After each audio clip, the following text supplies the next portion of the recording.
지난주에 우리는요, 예수 그리스도의 그 복음을 믿고 영접하게 되면 엄청난 권세를 누린다 했습니다.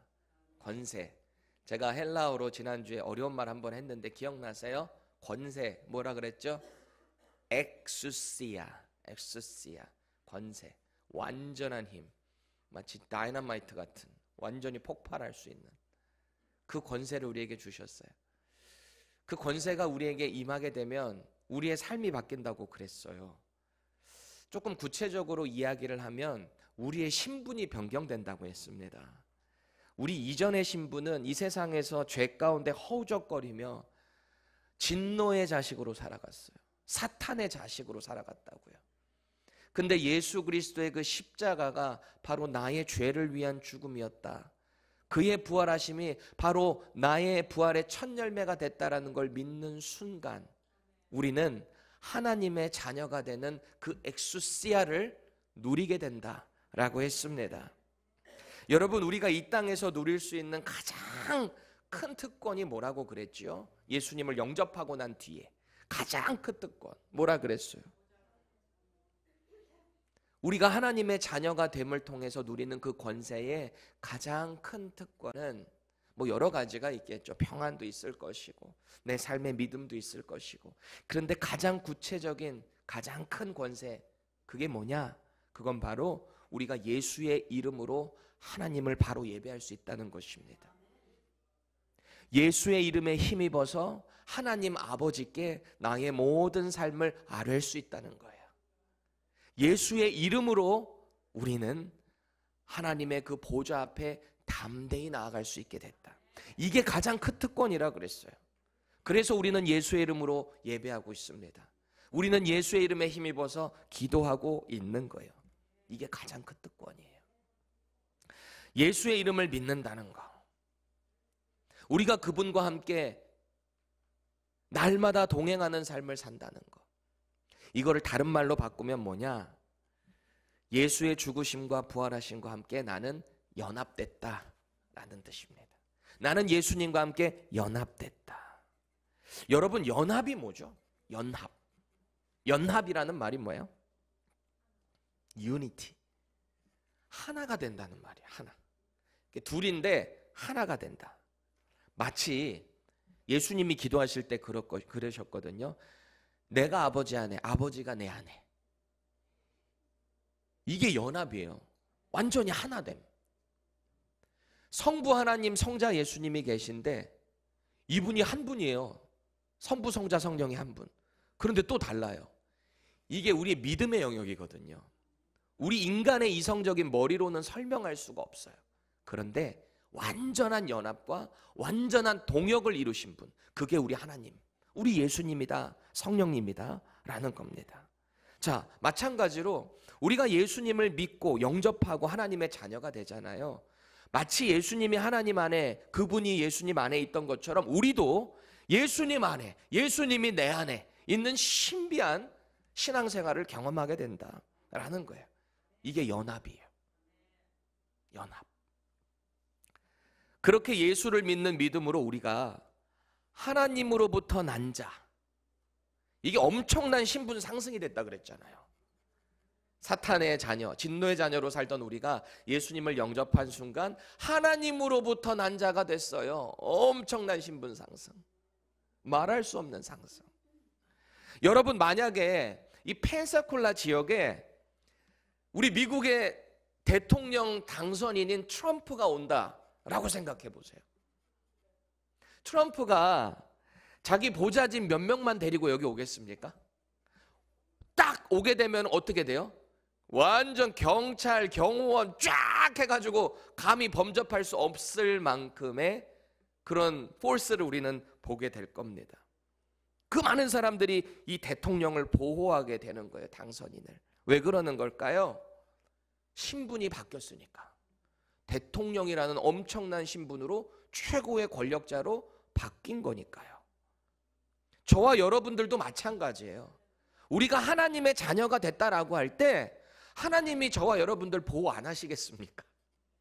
그저 내버려 두시겠습니까?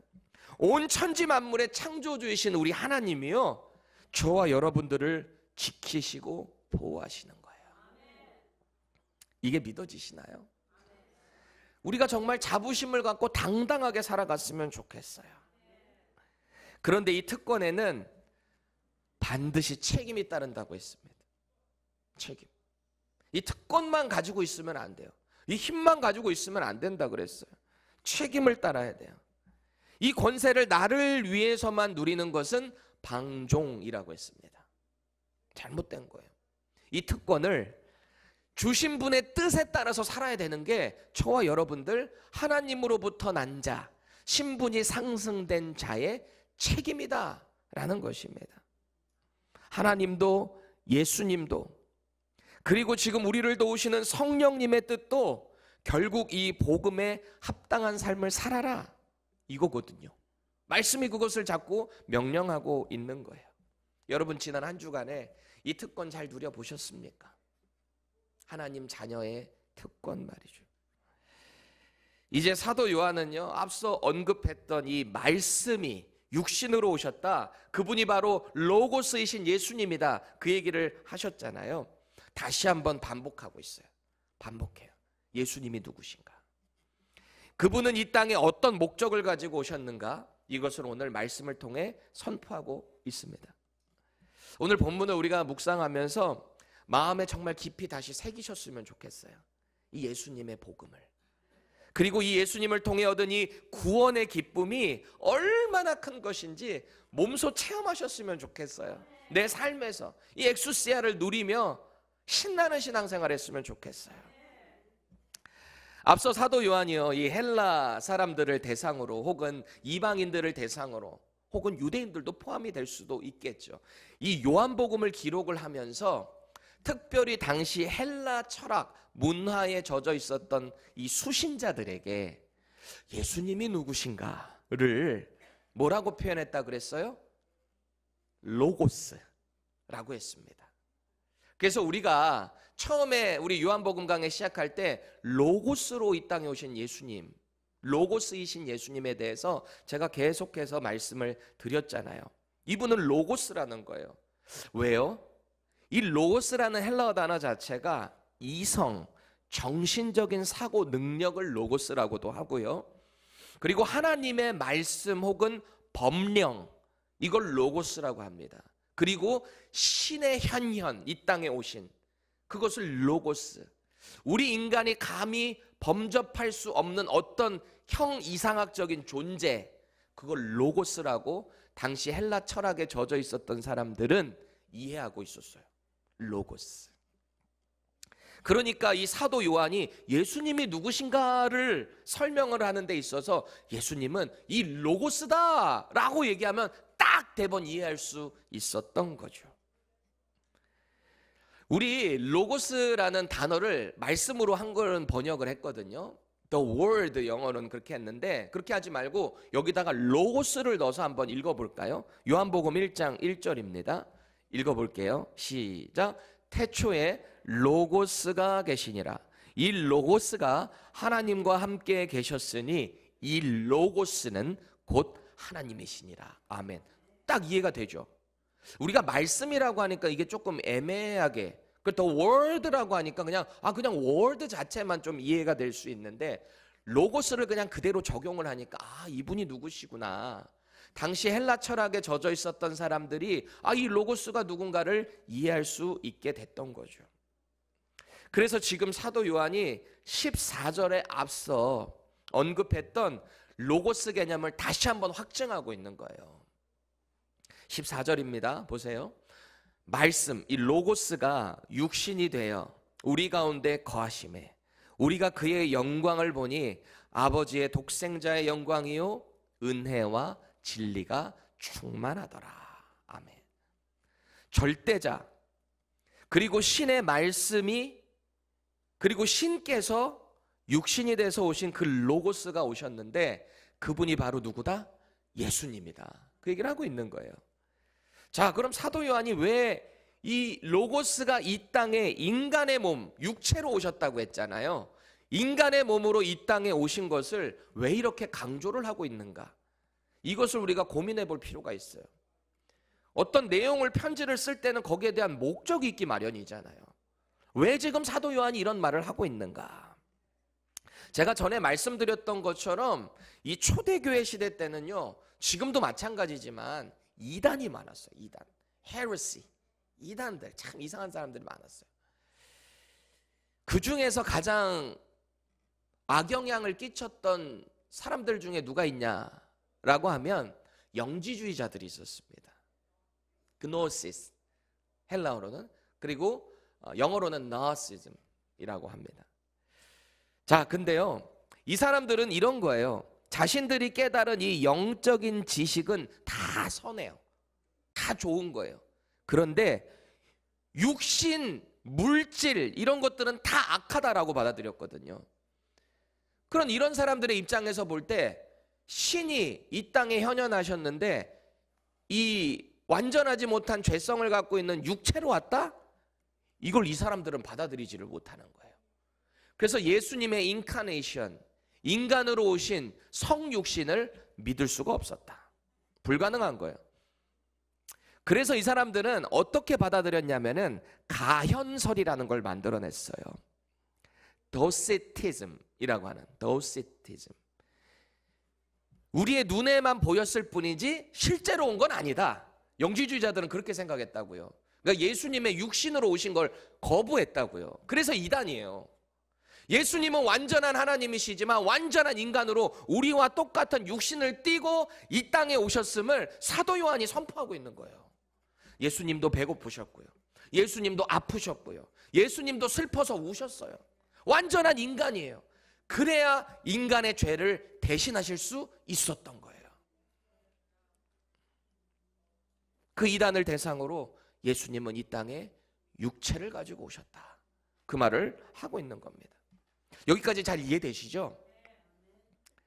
그런데 지금 이 구절에서 우리가 또 주목해야 될 표현이 있습니다. 이 14절에서. 그럼 그 로고스이신 육체로 이 땅에 오신 예수님이 이 땅에서 어디에 계셨는가? 여기를 주목해야 돼요. 어디에 계셨대요? 말씀이 육신이 돼서 이 땅에 오셨는데 지금 어디에 계셨다고 합니까? 우리 가운데. 생각해 보세요. 대개 우리 이 땅에서도 좀 사회적 지위가 높으신 분들, 이런 분들은 대개 높으신 분들끼리 있어요. 거하는 데들이. 그렇죠? 왜요? 자기들끼리 끼리끼리 도움을 받아야 되니까. 그리고 또 격이 맞는다고 해야 될까요? 보통 이 세상은 그렇잖아요. 또 어떤 피나는 노력으로 원래는 그런 신분이 아니었는데 내가 높은 지위까지 올라가서 신분이 이렇게 상승이 됐어. 그런 사람들, 명성을 얻은 사람들은 어떨까요? 그 사람들도 마찬가지죠. 더 큰 지위와 더 큰 명예를 얻으려고 자기에게 도움되는 사람들 주변으로 가게 되어 있어요. 과거 자기가 알던 사람들이랑 이렇게 천천히 이렇게 조금씩 끊는 모습 우리 보죠. 아니면 이건 어떨까요?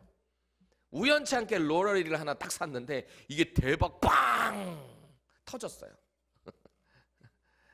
그래가지고 벼락 부자가 돼버렸어. 이런 사람은 어떨까요? 그동안에 살던 데에 계속 살까요? 아닐걸요? 왜냐하면은 이 범죄나 이 사람들에게 자꾸 돈 빌려줘 이런 타겟이 될 수 있잖아요. 그러니까 이런 분들도 더 부자들이 사는 곳, 보안이 더 잘 되는 곳, 이런 데 산다고요. 고립돼서 산다고요. 오히려 우리는 아무 데나 다 갈 수 있죠. 근데 이런 분들 아무 데나 다 못 간다니까요. 얼마나 불안할까요? 이런 분들 대개 끝을 보니까 행복하게 인생이 진행이 되지 않더라고요. 불안하고 우울하고. 그게 우리 인간이에요. 근데 이런 분들뿐만 아니라 우리가 다 그래요. 죄라는 게 있기 때문에 우리가 자꾸 이렇게 살아갈 수밖에 없어요. 사실 저와 여러분들이 그런 높은 자리에 안 가봐서 그렇지, 그렇게 있는 분들, 우리도 만약에 그렇게 되면 별반 다르지 않을 수 있다. 자, 그런데 예수님을 생각해 보시자고요. 창조주이시고 하늘의 영광을 다 가지신 분, 하나님과 동등하신 분, 그 예수님이 이 땅에 오셨어요. 육신의 몸을 띠고 인간과 똑같이 오셨어요. 이 땅의 왕, 대통령, 어떤 권세 다 합쳐도 이 예수님의 신분과 비교를 할 수가 없거든요. 시작 자체가. 그 신께서 이 땅에 내려오신 거예요. 그런데 이 예수님이 어디 사시는가? 이 사람이 원래는 이 땅에 오면 예수님이 원래 어디에 계셔야 돼요? 어디에 태어나셔야 돼요? 우리가 상식적으로 생각할 때 왕궁이요. 왕이니까, 가장 높으신 분이시니까 거기서 태어나셔야 되잖아요. 그러니까 동방에서 온 박사들도 이스라엘의 왕이, 유대 왕이 나셨다고 하니까 어디로 찾아가요? 왕궁으로요. 헤롯 왕궁으로 찾아가잖아요. 그게 우리 인간의 생각입니다. 그런 높으신 신분이 이 땅에 오셨으니까 당연히 왕궁. 그런데 예수님이 나신 곳 어디예요? 남유다, 이 유다 땅에서도 가장 시골 마을 중에 완전 깡시골로 꼽히는 베들레헴입니다. 그 동네에서도 조금 괜찮은 데서 태어나시면 좋죠. 예수님 어디서 태어나셨어요? 정확히 말하면 말밥통에서요. 말구유가 말 먹는 밥통입니다. 거기서 태어나셨어요. 세상에 창조주께서, 신의 현현이 이 땅에 오셔서 초라하디 초라한 시골 동네 베들레헴에, 그것도 말밥통에서. 이보다 급격한 신분 하락이 어디 있습니까? 오늘 요한이 이걸 지적하는 거예요. 그렇게 이 땅에 오신 로고스가 어디 거하셨다라고 합니까? 우리 14절 세 번역으로 다시 한번 읽어보겠습니다. 시작. 그 말씀은 육신이 되어 우리 가운데 사셨다. 우리는 그의 영광을 보았다. 그것은 아버지께서 주신 외아들의 영광이었다. 그는 은혜와 진리가 충만하였다. 아멘. 비록 세상의 눈으로 볼 때는 초라하디 초라하게 태어나셨어요. 그렇게 신분이 하락할 수가 없어요. 그런데 지금 사도 요한은 뭐라고 해요? 그렇게 태어나셨다 할지라도 그분에게는 하나님의 은혜와 진리 자체가 충만하셨다라는 겁니다. 그분께서 우리 가운데 거하셨대요. 사셨다, 이 말을 하는 거예요. 보세요. 우리 가운데라는 이 표현을 보세요. 하나님의 아들이신 로고스께서 우리가 사는 이 죄악된 세상에 오셨다, 이 말을 하고 있는 거예요. 이 죄악된 세상에. 그런데 그냥 오신 게 아니라 어떻게 하신대요? 오셔서 우리와 함께 거하신대요. 거하신다. 우리가 여기 거하다라고 하는 헬라 단어 스케오노라고 하는 단어를 집중해 보세요. 이 단어가 천막을 치다, 천막에 살다라는 뜻이에요. 그래서 dwelling among us, 우리 사이에, 우리 중에 거하신다는 거예요. 뭐하고? 장막을 치고 우리와 함께. 여러분, 장막 친다, 천막 안에 거했다라고 하면은 구약 성경에서 뭐가 탁 떠올라야 돼요? 출애굽이요. 하나님께서 이 출애굽시킨 이스라엘 백성들을 약속의 땅으로 인도하십니다. 광야에서 40년을 살아요.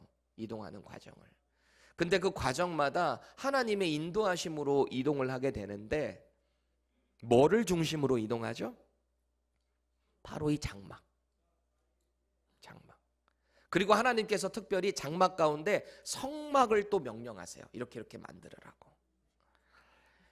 이동하는 모든 그 과정들이 장막을 중심으로 스탑하면 다 여기에서 있어야 되고, 하나님이 사인이 있을 때까지 여기 장막 안에 머물러 있어야 되는 거예요.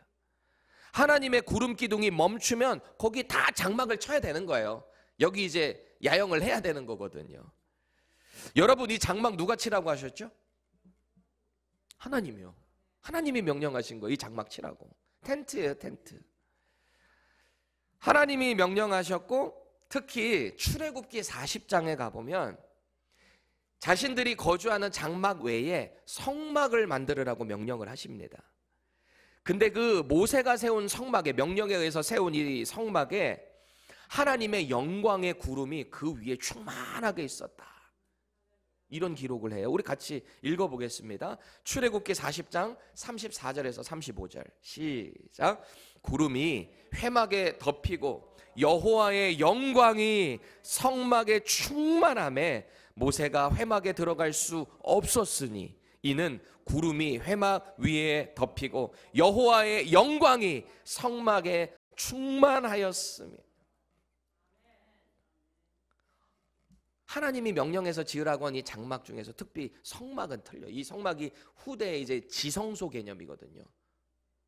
심지어는 모세조차도 그 하나님의 임재가 너무 강력해서 들어갈 수가 없었다고 합니다. 이게 지성소잖아요. 하나님의 법궤가 있는 곳, 하나님의 임재가 있는 곳. 그래서 하나님의 임재라는 말은 감히 우리가 범접할 수 없는 영광이라는 단어하고 착 연결이 돼요. 자연스럽게. 하나님의 임재는 하나님의 영광. 보세요. 그러니까 출애굽한 이스라엘 백성들이 이 가나안 땅으로 가는 과정 가운데 이스라엘의 군대가 뭐가 그렇게 대단합니까? 솔직히 말해서 430년 동안 노예 생활했던 사람들이에요. 뭐 어떤 그런 군사훈련을 했으며 어떤 전략이 그렇게 있었으며 이들을 두려워할 이유가 뭐가 있습니까? 솔직히 다른 민족들이 볼 때. 근데요, 이스라엘의 군대가 이렇게 이동할 때 사실 말도 군대는 아니지, 솔직한 말로. 근데 이 사람들을 보고 이방민들이 두려워 떨었다. 왜요? 이스라엘을 볼 때 하나님의 임재를 봤거든요. 하나님의 영광을 봤거든요. 그 하나님의 영광 때문에 두려워하는 거예요. 오늘 본문으로 돌아볼게요. 로고스 대신 예수님이 이 땅에 오셔서 장막을 치고 우리 가운데, 이 죄악된 세상 가운데 거하셨다. 우리와 함께 하셨다. 그 임재 가운데 하나님의 영광이 드러났다. 누가 제일 두려워하겠습니까? 누가요? 사탄이요. 그 예수의 영광 가운데 사탄이 두려워하는 거예요. 지금 사도 요한이 그걸 선포하고 있는 겁니다. 여기서 우리가 주목해야 될 또 다른 한 가지가 있는데요. 보세요. 예수가 이 땅에 오셔서 하나님의 영광을 드러내는데 이 영광이라는 것이 이 세상이 알고 있는 컨셉과는 전혀 다르다라는 겁니다. 왜요? 이 땅에서 영광이라고 한다면 마치 제왕의 막강한 권세, 권력, 이게 필요한 거잖아요. 힘으로 눌러버리는 이런 권세가 필요하다고요. 영광이라고 할 때. 그런데 예수님의 영광은 어때요? 세상의 눈으로 볼 때 그렇게 초라하디 초라한 짝이 없어요. 또 궁극적으로는 예수님이 이 땅에서 하나님의 그 구원의 영광을 어떻게 이루십니까? 십자가의 죽으심으로. 생각해 보세요. 십자가에서 죽는 것이 얼마나 초라해요. 얼마나 수치스럽습니까? 그것으로 어떻게 하나님의 영광을 이룰 수 있을까요? 영광의 역설이라고 할까요? 하나님의 나라가 그래요. 하나님의 아들이신 예수께서 이 땅에 오셔서 이루신 그 영광의 일들이 역설적이에요. 그러니까 이 십자가의 영광에 대해서 이 세상이 알 턱이 없죠. 다윗 동네에 베들레헴에 아기 예수님 나셨을 때요, 천사들이 어떻게 외쳤는지 아시죠? 우리 그 유명한 말씀 같이 읽어보겠습니다. 누가복음 2장 14절입니다. 시작.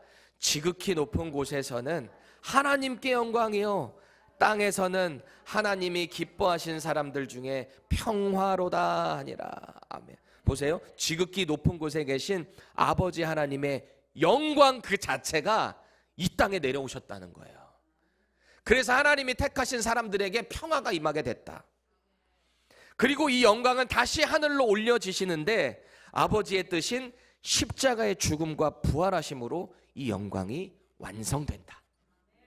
이 놀라운 신학적인 하나님의 뜻, 성경적인 뜻, 이것을 우리가 지금 목도하고 있는 거예요. 결국 이 죽음의 영광이 있기 때문에 우리는 하나님과 평화를 누리게 되는 거예요. 예수님을 통한 은혜와 진리가 우리 안에 비로소 충만하게 되는 거예요. 누구를 통해서요? 로고스이신 예수님을 통해서. 이게 바로 하나님께서 독생자 예수님을 통해 저와 여러분들에게 주신 은혜입니다.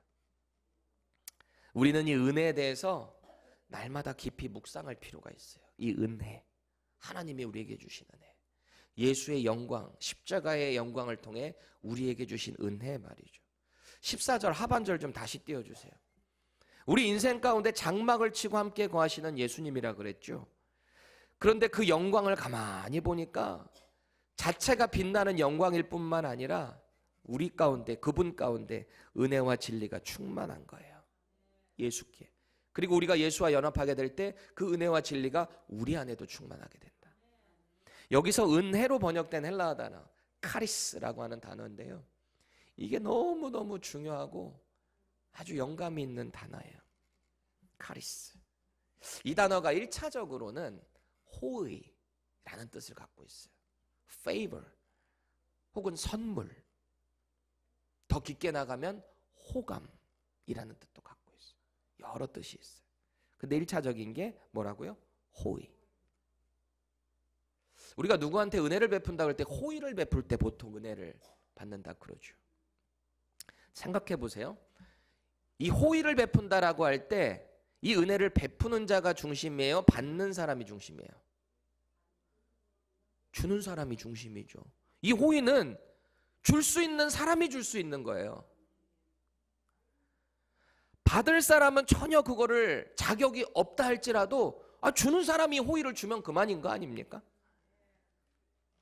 그래서 이 호의라는 것은 주는 사람 입장이 중요하다라는 겁니다. 받을 자격이 없어도 호의를 베풀어주면 그게 은혜가 되는 거죠. 왜 우리도 때때로 주변 사람들이 이렇게 호의 베풀어 줄 때 있잖아요. 이 사람을 도와준다거나 물질적으로 어려운 누군가에게 호의를 베풀어 준다거나 홈리스들에게 어떤 호의를 베풀어 준다거나 여러분들 여러 종류의 호의를 베풀 수 있어요. 다들 그렇게 하고 계시죠? 선한 마음을 가지고 우리는 늘 크리스천들은 호의를 베풀어야 돼요. 꼭 뭔가를 도와줘서가 아니라 선한 마음을 가지고 그때그때 주님이 주시는 마음으로 이 호의를 베풀어야 한다. 근데 우리 그 호의 왜 베푸는 거예요? 그거를 생각해야 돼요. 내가 이 호의를 베풀었을 때 뭔가 돌려받으려고 하는 게 아니죠. 내 안에 하나님의 이 카리스, 은혜가 차 있다 보니까 이 은혜를 가지고 나도 누군가에게 이 호의, 카리스를 전달하는 거잖아요. 그러다 보면 누군가가 그래요. 저 권사님은 참 은혜가 있어. 어떻게 저렇게 호의를 베풀 수 있을까? 이런 얘기. 저 집사님은 정말 대단해. 어떻게 저런 호의를 사람들에게 아낌없이 베풀 수 있지? 이런 말 들을 수도 있어요. 설사 그렇다 하더라도 이 우리가 베푸는 호의는 오늘 하나님이 말씀하시는 예수의 그 호의와 은혜와는 전혀 다르다. 비교할 수가 없다. 왜일까요? 하나님은요, 죄로 인해서 도저히 해결될 수 없었던 저와 여러분들의 이 죄를 페이버를 베풀어 주신 거예요. 이건 우리가 해결할 수 없었어요. 하나님만 하실 수 있는 그 일을 예수의 십자가를 통해 하셨다. 그래서 은혜 위에 은혜라는 표현이 우리에게 맞는 거예요. 세상에 어떤 아버지가 이런 은혜를 베풀 수 있어요? 누군가를 살리겠다고 어떻게 내 아들, 하나뿐이 없는 아들 죽이겠습니까? 이 은혜를 자꾸 생각해야 돼요. 제가 전에 제자 훈련할 때 우리 수강생들과 나눈 적이 있었는데요. 안 하신 분들이 더 많으니까 제가 다시 한번 좀 나누겠습니다.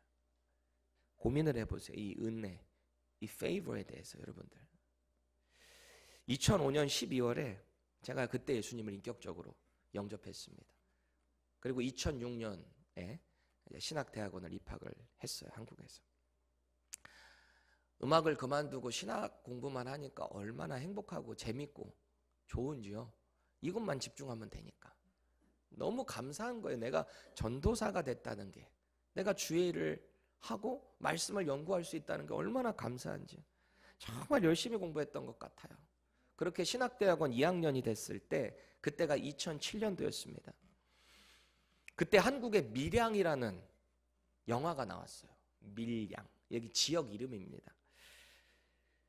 근데 그때 당시 그 영화가 개봉하고 나서 얼마 안 돼서 기독교 단체에서 불매 운동을 하기 시작했습니다. 보지 말라고 그거. 기독교를 비하한다라고 그래서 그렇게 했던 거거든요. 근데 또 신학생이고 전도사니까 뭐 때문에 그런 건지는 좀 보고 알고 내가 판단해야 되겠다라는 생각을 했어요. 그래서 극장에 제가 혼자 가서 그 영화를 봤습니다. 간략한 스토리가 이래요. 신혜라고 하는 여자 주인공이 있습니다. 남편과 함께 살다가 아들 하나 있는데 남편이 불의의 사고로 죽어요. 그러니까 남편의 고향인 밀양이라는 곳으로 내려와서 거기서 아들과 함께 제2의 삶을 다시 살려고 이사를 옵니다. 이 신혜라고 하는 여인이 자기 옛날 전공이 피아노였거든요. 그래서 피아노 학원을 열고 거기서 잘 적응해 보려고 아들과 함께 행복하게 하루하루를 살아내고 있습니다. 근데 어느 날 아들이 유괴됐다는 소식이 들려와요. 아들이 유치원을 갔는데 돌아오질 않아요. 나중에 알고 보니까 자신이 믿었던, 의지했던 유치원 원장에 의해 아들이 살해됐습니다. 충격적인 사실이에요. 그래서 이 신혜는 더 이상 삶의 의미를 찾지 못해요. 그래서 술을 마시고 방탕한 삶을 살고 심지어는 자살도 시도합니다. 그렇게 이제 아들의 사망 신고를 해야 되는 날, 사망 신고를 하고 돌아오는 날, 이제 인생에 완전 희망이 없는 거죠. 그런데 어느 날 이렇게 지나가다 현수막을 보는데 그 전에 그렇게 자신을 향해서 전도하던 교회, 그 현수막이 이제 기도원에 대한 현수막이었던 것 같아요. 평소에는 그렇게 차갑게 반응했는데 그 현수막을 딱 보는 순간 교회 한번 가야 되겠다라는 마음을 받습니다. 교회에 가서 막 기도하는 분위기 가운데 오열을 하면서 울어요. 마음도 이미 슬프고 절망적인 상황에 교회에 오니 막 이렇게 울면서 기도하시는 분들의 동화가 됐던지 엄청나게 울어요. 그때 마침 그 교회 목사님이 안수를 해주는데 울음이 탁 끝이고 평화가 찾아오게 됩니다. 그 후에 이 신혜라는 여인이 이런 고백에 간증을 해요. 이제 제 마음에 평화가 찾아왔어요. 나는 이제 행복합니다. 이렇게 막 간증을 하기 시작합니다. 교회 생활도 얼마나 열심히 하는지 막 봉사도 앞장서서 하고 사람들의 믿음에 덕을 주기 시작합니다. 그러던 어느 날 자신의 아들을 죽인, 그렇게 믿었는데 자신을 배신했던 그 살인자를 찾아가서 용서를 해줘야 되겠다라는 마음의 용기를 받아요. 그래서 결심을 하고 같은 교회 공동체 사람들에게 저 용서하려고 합니다. 그러니까 사람들이 와 대단해, 어떻게 그렇게 할 수 있어. 그렇게 교도소를 찾아가서 살인범을 면회를 합니다. 그리고는 만났을 때 내가 당신을 용서하기로 결정했습니다 말을 해요. 그런데 대뜸 안에서 이 살인범이 하는 얘기가 이렇습니다. 네, 저도 이곳에서 예수님이 만나주셨고요. 예수님이 나의 모든 죄를 용서해 주셨습니다. 저는 행복합니다. 이런 말을 합니다. 이 한마디에 이 신혜라는 여인은 절규를 하고 분노를 합니다. 이성을 잃어버립니다. 자기가 나름대로 호의 베풀겠다고 가서 용서해 주겠다고 간 건데 그 호의를 자기가 줘야 되는 건데 하나님이 줬다라는 것에 분노를 하기 시작한 거예요. 도저히 있을 수가 없다라고 받아들입니다. 그래서 그때부터 하나님을 대적하기 시작해요. 교회를 대적하기 시작해요. 교회 장로와 의도적으로 야외로 드라이브를 가서 간음하려고 유혹을 합니다. 그때 이 신혜라는 여인이 하늘을 바라보면서 입모양으로 그래요. 보고 있냐? 하나님을 향한 도전, 분노죠. 아마도 이 장면들 때문에 교회 명예를 실추시킨다, 기독교를 비하한다 라고 해서 불매운동을 벌였던 것 같은데요. 제가 그날 극장에서 영화를 보고 집에 와서 제 방에서 무릎 꿇고 기도를 하다가 엉엉 울었어요. 엉엉 울었어요. 왜 울었는지 아세요? 먼저는 이 세상이 바라보는 교회에 대한 이미지가 이 정도일 수 있겠다라는 마음에 제가 책임감을 가지고 저도 그때 막 마음이 너무 아팠어요. 또 솔직하게 내 안에 이 진짜 카리스 은혜가 없는데 은혜가 있는 척, 호의 베푸는 척 하려다 보니까 자기도 모르게 위선을 떠는 저와 여러분들, 그때 당시 저의 모습은 아니었는지 자신을 회개하게 됐어요. 너무너무 죄송스러웠어요. 하나님께. 하나님의 은혜를 은혜답게 누리지 못하고 죄 가운데 허우적거리는 모습이 바로 나라는 생각에 그래서 울었어요. 여러분, 이 영화의 내용에서 우리가 반드시 성경적으로 짚고 넘어가야 될 부분이 있어요. 그거는요, 일단 이 살인범은 자신이 실제적으로 저지른 그 죄에 대한 책임감이 없었습니다. 철저히 자기의 죄를, 피해를 입은 그 어머니, 당사자에게 회개했어야 됐어요. 용서를 구해야만 했습니다. 성경이 말하는 회개라는 것은 하나님과 나와의 관계로 끝나는 게 아니에요. 사회적 책임도 다해야 되는 거예요. 하나님의 관계에서 내가 이제 용서받았으니까 됐다? 회복됐다? 이 말 자체에 엄청난 모순이 있습니다. 하나님의 말씀은 하나님과 나의 관계, 동시에 이웃과의 관계에서도 해결이 돼야 되는 거거든요. 그래서 율법의 가장 큰 계명이 뭐예요? 하나님 사랑, 그리고 이웃 사랑. 이 살인자는 이웃 사랑에 대한 사회적 책임을 무시한 거예요. 자기 정신 승리만 한 거예요. 또 한 가지, 이 살인범은요, 말에 지혜가 없었어요. 그의 말 한마디가 이제 예수 믿은 지 얼마 안 된 사람을, 그 자매의 믿음을 송두리째 무너뜨릴 수 있다는 것을 간과한 거예요. 물론 그 자매의 믿음이 성경적이었는가?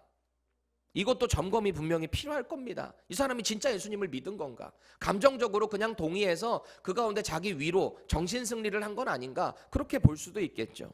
그런데요, 우리가 신앙생활함에 있어서 언제나 좋은 관계, 상대를 세워주기 위한 지혜의 말이 필요합니다. 그게 사랑이에요. 고린도전서 13장에 나오죠. 사랑. 은사의 결론이 사랑이에요. 아무리 훌륭한 은사가 있다 해도 사랑이 없으면 울리는 꽹과리 같다는 거예요. 아무리 자기의 희생을 함을 통해 목숨을 내어줄지라 해도 사랑이 없으면 안 되는 거예요. 사랑은요, 무례하면 안 되는 거예요. 상대를 배려하고 존중해야 하는 거예요. 근데 이 살인범은 그 존중의 지혜가 없었던 거예요. 여러분, 오죽하면 우리 예수님이요, 이 예물에 대한, 헌금에 대한 가르침을 주시면서 뼈 때리는 말씀 하시거든요. 우리 그 말씀 같이 읽어보겠습니다. 마태복음 5장 23절 24절입니다. 시작. 그러므로 예물을 제단에 드리려다가 거기서 내 형제에게 원망 들을 만한 일이 있는 것이 생각나거든 예물을 제단 앞에 두고 먼저 가서 형제와 화목하고 그 후에 와서 예물을 드리라. 아멘. 그러니까 이 살인범은요, 이 속건제의 개념을 좀 몰랐던 것 같아요. 이웃에게 죄를 지었을 때 거기에 원래 5분의 1을 배상하고 거기에 대해 따르는 숫 양으로 또 제사를 드리는 그 속건제의 개념, 애드된 거예요. 당연히 여자 주인공의 용서에 바짝 엎드렸어야 되는 거죠. 그런데 여러분, 가장 중요한 문제점은 누구에게 있는지 아세요? 이 여인 시내에게 있었어요. 자기가 하나님의 은혜를 입었다라고 자부했어요. 나는 이제 용서할 수 있다고 자부했어요. 내가 이제 호의를 베풀겠다고 결단했어요. 대단한 믿음입니다. 근데 그 모습을 보고 분노한 이유가 뭐예요? 그 호의를 내가 줬다라고 생각했기 때문에. 자신이 받은 하나님의 그 호의, 카리스는 생각지도 않고 내가 줘야 한다. 인간이 베푸는 카리스, 호의라는 게 이 정도밖에 안 되는 거예요. 그게 우리의 호의예요. 사실 저와 여러분도 그렇지 않나요? 저만 해도 그래요. 누군가를 도와줬는데 입 쓱 닫고 아무렇지도 않게 있으면은 제 마음에 한켠에 그냥 선한 마음이 있어요. 저도. 저도 있어요. 솔직히 저만 그래요? 여러분들도 그렇지 않아요? 저 사람 내가 잘 도와줬는데 아무렇지도 않게 은혜도 모르게 하면 우리 야속할 때 있잖아요. 그게 우리의 호의라서 그래요. 인간의 호의가 이 정도밖에 안 돼요. 근데 우리 하나님의 호의는 어때요? 주시고 기억하지 않고 더 많은 은혜 부어주시는 분. 우리 인간의 호의와 예수를 통해 나타난 이 호의, favor, 이 카리스를 어떻게 비교할 수 있겠어요? 그래서 오늘 사도 요한이, 침례 요한이 선포했던 이 로고스의 은혜를 강조하는 거예요. 우리 15절 말씀 현대인의 성경으로 읽겠습니다. 시작. 요한은 그분에 대하여 이렇게 외치며 증거하였다. 내가 전에 내 뒤에 오시는 분이 나보다 위대한 것은 그분이 나보다 먼저 계셨기 때문이라고 말했는데 그가 바로 이분이다. 아멘. 당시에 그렇게 인정받고 대단한 취향을 받았던 사람, 그 사람 침례 요한이었잖아요. 저 사람 혹시 메시아 아니야? 이 정도로 높은 인정을 받고 있었던 사람. 근데 그분이 난 아니다. 우리 예수님이 바로 로고스로 오신 분이 예수 그리스도, 그분이 은혜 위에 은혜에 계신 분이다 라는 거예요. 그래서 17절 보세요. 율법은 모세로 말미암아 주어진 것이요 은혜와 진리는 예수 그리스도로 말미암아 온 것이라 그럽니다. 이 말이 무슨 말이냐면은 인간의 죄성을 드러내고 하나님과 관계를 맺기 위해 하나님이 주신 게 뭐였죠? 구약의 율법입니다. 출애굽 때 주신 게 율법이에요. 하나님과 관계 맺기 위해. 왜 인간이 죄를 일으키면 하나님께 못 나가니까 율법을 통해 죄가 드러나면 그거 회개하고 제사를 통해 정결하게 돼서 하나님과 자꾸 교제 맺으라고. 그게 율법이에요. 근데 율법은 한계가 있잖아요. 완전하지가 않잖아요. 죄를 짓고 나서 제사를 해서 정결해졌어. 또 죄 짓잖아요. 반복해서 계속 죄 짓잖아요. 불완전했다는 거예요. 그래서 하나님의 은혜와 진리 자체이신, 말씀 자체이신 그 로고스가 예수님이 이 땅에 직접 오셨다. 그 얘기를 지금 하고 있어요. 18절 보세요. 본래 하나님을 본 사람이 없으되 아버지 품속에 있는 독생하신 하나님이 나타내셨느니라. 그분이 직접 오셨다는 거예요. 여러분 생각해 보세요. 구약에 있어서 하나님과 마치 친구처럼 대화하고 교제했던 사람이 있어요. 누구예요? 모세예요, 모세. 근데 그 모세조차도 하나님을 직접 보지 못했어요. 왜요? 모세도 죄인이니까. 거룩하신 하나님을 보는 순간 죽어요. 인간은 죽어요. 그래서 이 세상에 하나님의 아들로, 그리고 하나님께서 직접 인간의 형상으로 오신 거예요. 그분이 바로 우리의 로고스이신 예수님이다.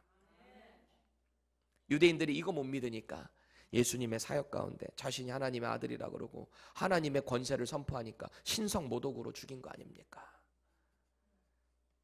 예수님은 진리만 선포하셨는데 사람이 못 본 거죠. 못 알아들은 거죠. 오늘 본문을 다시 한번 정리해 보세요. 여러 이야기들을 했어요. 다시 한번 머리에 정리해 보세요. 사도 요한은 계속해서 이 하나님의 말할 수 없는 은혜, 그 카리스가 누구로부터 왔는가, 이거 계속 주목하고 있는 거예요. 다 누구를 가리키고 있는 거예요? 말씀이 육신돼서 이 땅에 오신 분, 아버지의 독생자의 영광이 되시며 은혜와 진리가 충만하신 분, 침례 요한도 인정할 수밖에 없는 압도적인 메시아, 철저한 인간의 유한함 때문에 완전할 수 없었던 그 율법을 완성하신 분, 거룩한 영이신 하나님을 직접 본 사람 아무도 없는데 인간의 형상으로 이 땅에 오신 하나님, 누구예요? 예수 그리스도. 오늘 우리는 이 예수님으로부터 받던 이 은혜, 진리를 마음 깊이 새기셔야 돼요. 우리는 이 은혜 받을 자격이 없었거든요. 그런데 하나님이 당신의 페이버로 이 카리스를 우리에게 보내주셨어요. 세상이 추구하는 영광과는 전혀 동떨어진 십자가의 영광, 그 죽음을 통해 하나님의 영광을 나타내셨어요. 우리는 각자에게 질문해야 돼요. 자신에게 질문해 보세요. 나의 믿음을 점검해 보세요. 나는 내 삶에 거주하고 계시는, 나와 함께 장막을 치고 나와 함께 하시는 이 예수님의 임재를 얼마만큼 누리고 있는가? 나는 내 삶에 카리스로 오신 진리 그 자체 되시는 예수님의 은혜에 얼마나 깊이 감사하고 있는가? 나는 이제 은혜와 진리 되시는 예수 그리스도와 함께 연합함으로 어떤 삶을 살 것인가? 자신에게 질문하시고 결단하세요. 오늘 제목 한번 읽어보실래요? 시작. 은혜와 진리가 충만하려면 어떻게 해야 돼요? 이미 답 나와 있죠? 예수님과 연합하세요. 내가 예수님 안에, 예수님이 내 안에. 저와 여러분들이 예수님의 제자가 돼서 그분의 가르침을 삶에서 살아내는 거예요. 우리에게 하나님의 호의, 선물로 오신 예수와 함께 사시기 바랍니다. 그래서 우리의 삶을 통해서 자꾸 예수님이 드러날 수 있기를 축복드립니다. 저는 이 말을 참 좋아해요. 그래서 이따 여러분들 제가 축도 다 끝나고 찬양 폐회송 끝나고 나면 딱 나오는 표현이 있는데 혹시 그거 뭔지 아세요? 기억하세요? 여기 뭐라고 떠요? 뭐라고 떠요? 그러니까 이거 하나하나씩 답 좀 보셔야 돼. 다 이게 의미가 있는 거예요. 저희 목회적 철학이 들어가 있는 거예요. 딱 끝나고 되면 뭐라고 돼요? 한 주도 예수님. 저기 바뀌었구나. 예수님과 함께 승리하는 한 주. 근데 제가 진짜 원하는 건 이거예요. 한 주도 예수님과 함께. 예수님과 함께. 우리 안에 장막을 치고 가시는 예수님과 함께. 그렇게 진정한 연합을 누리시기를 예수님의 이름으로 축원합니다.